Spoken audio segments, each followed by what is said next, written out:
Okey, hari ni kita nak tengok soalan nombor 3 Awak boleh refer pada sama soalan ni daripada modul muka surat 94.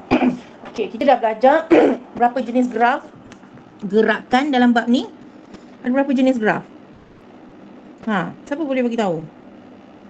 Berapa jenis? Farhan 4L. Farhan.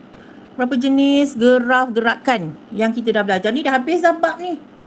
Tapi ada lagi yang belum hantar latihan kan? Tak ada boleh jawab. Siapa boleh jawab? Ada berapa jenis graf gerakan kita belajar? Senang je. Berapa tu? Siapa boleh jawab? Dua. Siapa yang jawab tu? Saya tak perasan. 2. Apa dia? 1 graf jarak masa. Itu yang soalan 3 kita ni graf jarak masa Awak baca bila diberi soalan, first thing awak kena baca dulu Baca dan awak tengok graf yang diberi. Bentuk graf yang diberi ni. Okey. Jadi soalan 3, rajah di bawah menunjukkan graf jarak masa bagi sebuah van persiaran dan sebuah teksi dalam tempoh 5 jam. Okey. Ini dia gabungkan 2 jenis kenderaan Yang pertama teksi. Dia dah bagilah teksi ni yang graf OPQR dan van ni adalah yang AQB Awak labelkanlah dalam kertas dalam soalan awak tu supaya senang, tak payah nak refer. Ini van ke teksi ke kan? So awak labelkan macam yang saya buat ni. Lepas tu dia suruh apa? A, tentukan jarak dalam kilometer yang dilalui semasa teksi itu berhenti. Okey, kalau awak tengok, ingat mesti ingat kalau graf jarak masa teksi itu berhenti di mana masa dia di mana tu? Jarak dalam kilometer. So awak kena tengok yang garis ufuk ni dia tak bergerak. Teksi ni dalam kedudukan ataupun jarak yang sama kan? Awak kena dapat bezakan Kalau dalam graf laju masa, kalau keadaan lurus atau mendatar begini, dia bukan berhenti, tapi dia dalam kelajuan yang sama seragam. Tapi dalam graf jarak masa ni jarak tak bertambah kan? So ia dalam keadaan yang berhentilah, maknanya teksi ni berhenti kan? So dia kena berapakah jarak? So direct je boleh dapat daripada graf ni. So ini adalah jarak dia kan, 120 km. So jawapan kita untuk A, jarak sama dengan 120 km. So ada yang tak faham tak? Yang itu direct question Terus je, tak payah nak tekan kalkulator ke. Sebenarnya soalan bab ni mudah Yang penting awak faham je konsep. Okey. Semua dapat Jarak dia adalah 120 km. Okey, next. Dapat. Okey, bagus. Next, B ni hitung laju dalam kilometer per jam. Awak kena berhati-hati juga awak kena tengok betul tak unit sini jam kan. Dalam soalan pun dia nak dalam jam juga. Kalau kadang-kadang dia tricky tau soalan tu, dia bagi dalam jam tapi dia nak awak bagi jawapan dalam saat. So kita kena convert lah kena buat berhati-hati. Baca betul-betul. Dia suruh laju teksi itu dalam 90 minit pertama. So awak tengok 90 minit pertama. Tapi pada graf kita adalah jam. Sebenarnya 90 minit ni sama dengan berapa jam? 1 jam 30 minit. 1 jam 30 minit ataupun 1.5 kan? Sejam setengah. Betul tak? Kan? Betul tak? Kan. Okey. Betul. Jadi so kena tengok betul-betul dan baca. Okey. Jadi kita dah tahulah dia suruh kita cari laju dekat sampai 1.5 ni. Jadi untuk dapatkan laju, biasalah laju sama dengan jarak bahagi masa kan? So ni laju, formula laju adalah jarak bahagi masa. Awak tengok yang saya dah buat tu, ni soalan B ni. Jarak dia untuk 1.5 ni, jarak ni jadi adalah 120 kan? That's why saya tulis 120 bahagi masa kita ambil 1.5 lah sebab dia nak dalam masa 90 minit tu sama dengan 1.5 jam. Jadi awak akan dapat 80 km per jam. Okey, faham ni? Kalau jarak masa dia lebih mudah lah. Maksud itu je, jarak bagi masa. Ambil je jarak direct daripada graf kan? Tak perlu susah-susah. Okey, awak dapat. Lepas tu untuk C hitung nilai T. Okey. Hitung nilai T sekarang ni kita nak guna, awak boleh guna yang mana-mana satu tau. Untuk guna graf bagi teksi ataupun van boleh. Tapi kita tengok yang mudah lah, tak payah nak menyusahkan hidup. Jadi awak boleh selesaikan masalah ini dengan apa-apa konsep pun. Sebab kalau awak tengok ramai cikgu guna cara yang berbeza, tapi jawapannya masih betul dan sama. Jadi saya guna konsep kecerunan supaya lebih senang. Awak tengok saya ambil kecerunan, sekarang ni ambil yang segitiga lah, senang kan? Tak payah ambil yang Venn punya, sebab Venn ni ada trapezium, ada segitiga ni, susah sikit kita nak ni. Kita ambil yang ni, segitiga, iaitu graf bagi Venn Okey, dia asalnya adalah segitiga. Segitiga ni konsep kecerunan biasa kita belajar Awak ingat tak? Masihkah kau ingat? Kalau kecerunan, apa dia formula kecerunan? Macam mana nak dapat kecerunan ni? Kecerunan ni bila saya keluarkan awak tengok yang ini yang saya keluarkan segitiga yang pertama ni. Awak tengok ini segitiga yang pertama, ni segitiga yang kedua Ini mana saya dapat? Okey, ini saya keluarkan yang first ni adalah ni lah yang besar ni, yang besar, segitiga yang besar ni. Nampak tak? Venn punya keseluruhan. I can see. Apa dia? Nampak? Nampak. Okey, ni saya keluarkan dia kan. Okey, lepas tu saya ambil lagi satu segitiga adalah yang kecil, iaitu daripada ni lah yang kecil Q. Ni kalau saya nak lukis, dia asalnya dekat sini.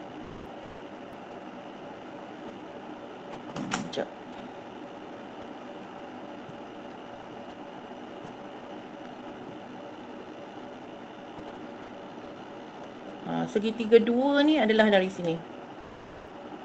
Yang kecil ni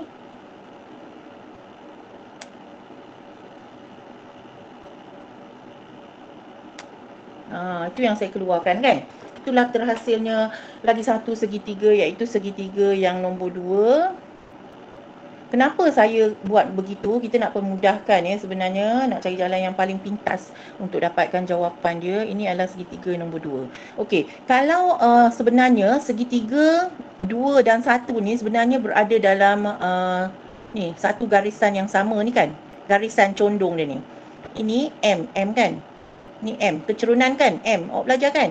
M ni adalah kecerunan ni sama. Kedua-dua segitiga ni nilai kecerunannya sama. Jadi, untuk dapatkan kecerunan adalah Y bahagi X. Kan saya dah terangkan sebelum ni kan? Dan bila kita buat Y bahagi X untuk dapatkan kecerunan bagi segitiga nombor 1, nilainya adalah sama dengan kecerunan bagi segitiga 2 juga. Jadi kita gunakanlah persamaan itu.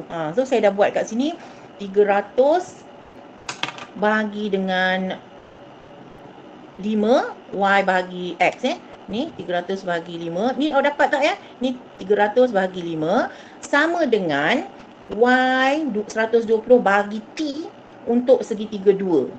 Okey, lepas tu awak bolehlah selesaikan. Cuba selesaikan, dapat berapa ni? Nilai T. Macam mana nak selesaikan ni? Ini kalau ada pecahan kedua-dua belah, biasanya kita akan darab silang lah. Darab silang. Okey, siapa boleh bagi jawapan? Berapakah nilai T awak?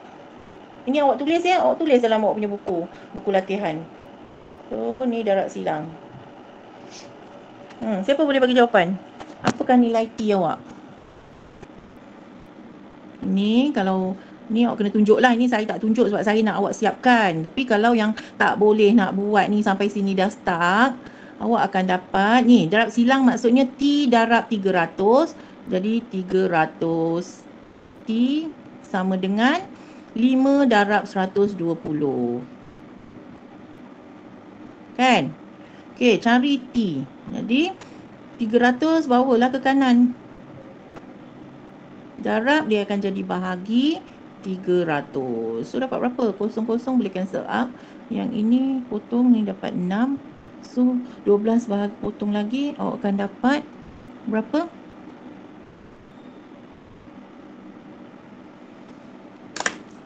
Dapat tak? Berapa awak dapat? Sila kira. Saya tersalah Tengok betul tak saya kira tu? Cuba kira. 6, 2. 300. 5.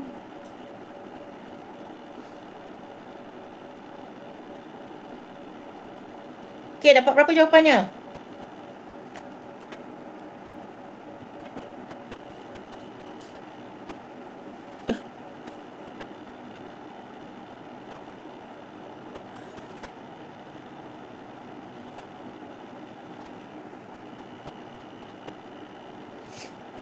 Senyap je.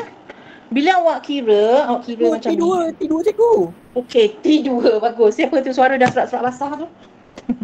Okey, tapi T2 tu bukan jawapan untuk T tau. Sebab T tu adalah jarak. T tu adalah jarak yang kita dapat dekat sini. So, ini awak akan dapat 2 kan? Okey, sini awak dapat 2. Tapi 2 ni adalah jarak. Jarak dekat sini. Maksudnya jarak dari sini ke sini adalah 2. Jadi apakah nilai T ni yang soalan nak? T adalah nilai X ataupun koordinat dekat titik tu kan? So T awak akan dapat 5 tolak 2. Betul tak? So T untuk jawapan ni adalah 5 tolak 2. So akan dapat 3 jam. Ni faham? Faham ke tak? Okey, ada soalan? Untuk yang bahagian ini. Ini awak guna konsep kecerunan sahaja, dapat T ni adalah panjang. So panjang dia adalah dari T ke 5 ni 2. Tapi kita nak T dekat sini, koordinat T. That's why kita kena tolak lah 5 tolak panjang 2. Baru dah dapat T ni untuk jawapan bagi nilai C. So kita akan dapat T sama dengan 3 jam. Okey, boleh? Ada soalan? Boleh cikgu. Okey, Alhamdulillah. Kalau tak faham, tanya siapa yang tadi yang jawab boleh tadi tu kan? Betul. Okey. Siapa nama dia? Nama saya siapa cikgu? Adam. Boleh tanya Adam. Adam dari kelas mana? Ni dia nak contact PM macam mana ni? Adam kelas mana Adam? Boleh anything boleh DM manager saya. Ya, idea. Adam kelas mana ni? Diorang nak berkenalan ni. Kelas-kelas lain tak kenal awak. Oh, saya Pak Syih. Pak C ya, Adam boleh jadi mentor awak. Okey, next kita tengok soalan D. Soalan D ni dia suruh cari laju dalam kilometer per jam. Teksi itu untuk gerakan 100 kilometer terakhir ya. Okey, 100 kilometer terakhir kalau awak tengok untuk graf teksi ni adalah daripada Q ke R. Kan? Sebab kita refer pada jarak 220 tolak 120 100. Jadi dia nak kita cari laju di sinilah. So kita dah dapat dah dekat sini. Dari sini dia dah, kalau laju biasalah guna formula laju sama dengan jarak bagi masa kan. Itu kena dah mahir dah lah formula tu kan. Semua dah boleh ingat. Guna formula tu je dalam kita punya apa ni, untuk menjawab ni formula tu je yang kita guna. Laju sama dengan jarak bahagi masa kan. Okey, jadi untuk jawab ni laju jadi jarak kita dah tahu 100 ya. Itu yang saya tulis 100 tu. Masa kita kena ambil masa daripada Q ke R lah. Kan tadi kita dah dapat dah T ni adalah 3 kan. T adalah 3.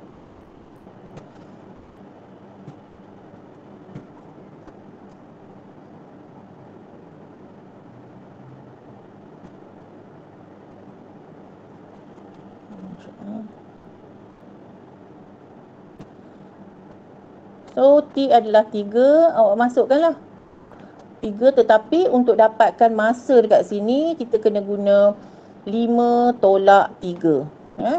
So dapat apa tu laju dia ni, 100 bahagi, jadi ni 100 sama dengan 100 bahagi 2 kan. Kita akan dapat nilai berapa? Apa jawapan awak?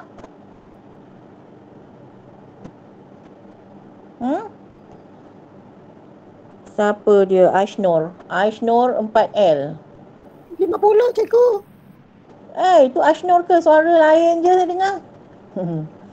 Berapa? 50.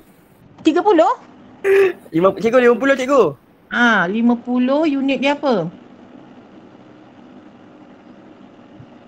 Unit apa ya untuk laju dia dah bagi dalam soalan kan. Tulis 50 km per jam. Okey. Next question pula, kita tengok soalan nombor 4. Soalan nombor 4. Tadi graf jarak masa, soalan yang nombor 4 ni graf laju masa, di bawah menunjukkan dua zarah P dan Q. Okey, biasa memanglah format SPM ni dia memang gabung, dia bagi dua. Ada juga kalau yang soalan dia bagi tiga gabungan zarah ke kenderaan, jadi kalau konsep asas tu dah faham, no problem. Jadi untuk soalan ni, untuk A dan B saya nak awak jawab sendiri, tapi awak dia dah labelkan kat sini. Zarah Q adalah yang kosong, yang lurus ni. Lepas tu zarah P adalah yang ada trapezium segitiga ni kan. Tu saya nak awak jawab sendiri, A dan B. Saya nak tunjukkan yang C. Untuk graf laju masa ni dia panjang sikit sebab dia melibatkan juga pengiraan luas kan, iaitu jarak sama dengan luas di bawah graf. Jadi untuk soalan C ni kita disuruh hitung T. T ni jika jarak yang dilalui oleh zarah P untuk tempoh T saat adalah sama dengan jarak yang dilalui oleh zarah Q pada 22 saat. Jadi kita kena kira luas zarah P ni, luas di bawah graf. Jarak dia adalah sama dengan luas di bawah graf kan. Jadi ni jarak P, kalau nak cari luas awak boleh buat pelbagai bentuk, macam latihan sebelum ni ada pelajar yang tanya saya, kalau awak tak faham nak guna trapezium ke malas ke nak guna formula tu kan, awak boleh je bahagi macam saya ni, awak boleh buat macam-macam. So saya bahagikan ni, A segitiga, lepas tu B ni segi empat tepat dan C ni segi tiga kan. So kita kena carilah segitiga, luas segitiga A campur dengan segi empat B campur dengan C akan memberikan jarak P pada T, So luas ni awak carilah. Luas A ni setengah, luas formula untuk segitiga setengah darab tapak 2. Ni saya buat ni. Darab tingginya 18. Kan? Okey. Lepas tu cari luas untuk B pula. B sebuah segi empat tepat. Itu panjang darab lebar. Kan? Panjang ni kita tahu dia daripada 2 ke T. Tapi awak nak dapatkan dia adalah T tolak 2 lah, barulah dapat panjang ni. That's why saya buat sini T tolak 2 darab dengan lebar dia adalah 18 campur dengan luas segitiga C pula setengah darab tapak dia awak kena guna yang inilah, tapak T tolak 14. Ni darab tingginya adalah sebenarnya 30 tolak 18, so dapat 12, dan dia kata sama dengan saya tak tunjuk ni lah. Ni saya dah kira. Jarak Q sehingga 22 saat ni kan. Jadi luas segitiga ni saya dah keluarkan kat sini. Untuk zarah Q ni, panjang dia 22, tapak 22, tinggi 30. So kita carilah luas. Formula segitiga lah, setengah. Yang ni saya dah buat. Setengah darab tapak darab tinggi. Ni saya dah kira, kita dapat 330. Lepas tu awak selesaikanlah ini sehingga dapat nilai T. T tu awak akan dapat memang nilai dia dekat sini, bukan macam yang kita buat tadi, sebab tadi kita guna kaedah yang lain, betul tak? Awak kena bezakan. T ni memang terus jawapan dia untuk soalan pada graf ni. Okey. So saya nak awak selesaikan T, tapi awak buatlah dan tapi jawapan dia memang saya dah dapat lah kan.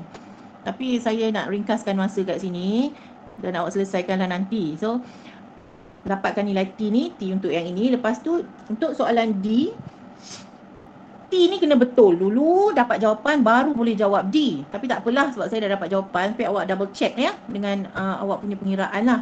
Betul tak T yang saya dapat ni. Hitung laju purata zarah Q dalam meter per saat untuk tempoh T saat. Okey, kita tengok zarah Q. Zarah Q ni adalah yang segitiga ni lah kan. Zarah Q pada T saat dia suruh kita cari dia punya laju purata. Okey, untuk laju kita dapatkan jumlah jarak. Formula dia adalah jumlah jarak bagi jumlah masa kan. Tapi pada T ni tadi sebenarnya saya dah kira ni dapat 18 Ini 18. So nanti awak check je lah betul ke 18 tu. Sekejap. Saya dapat 18 saat lah. 18 saat. Okey. 18 saat. Yes.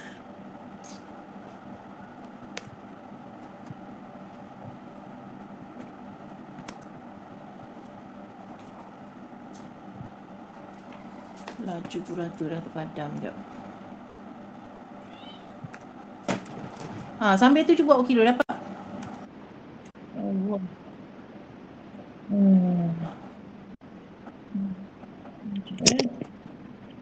Awak kira sekejap ya, sebab saya ada gangguan pula ni ya. Kira dapat tak tu?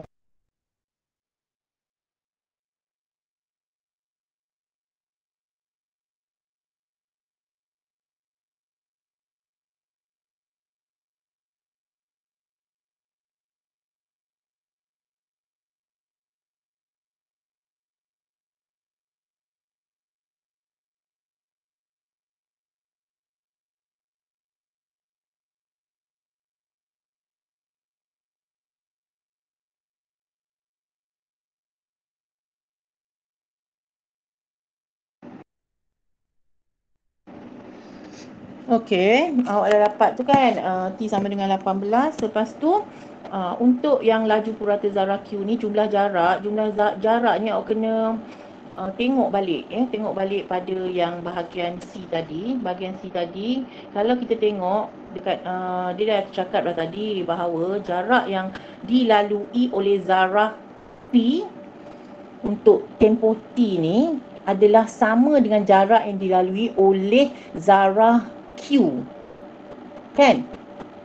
Tapi pada tempoh 22. Maksudnya sini kita boleh guna pakai jarak Zara P tu, ya, kita dah tahu kan jarak dia sampai dekat T ni tadi adalah 330. Ni pun sama dengan 330 ni sebenarnya, sebab dia kata sama kan. Tapi Zara P kat sini sampai T, Zara Q sampai masa yang ke-22 saat. So kita boleh ambil lah untuk T ni, dia punya jumlah jaraknya adalah 330 dan bahagi masa ni adalah T yang kita dapat daripada soalan C. That's why saya cakap kalau awak tak dapat jawapan di C ataupun salah, maka D ni pun awak akan dapat salah, kan? So kira lah dapat berapa minit per saat.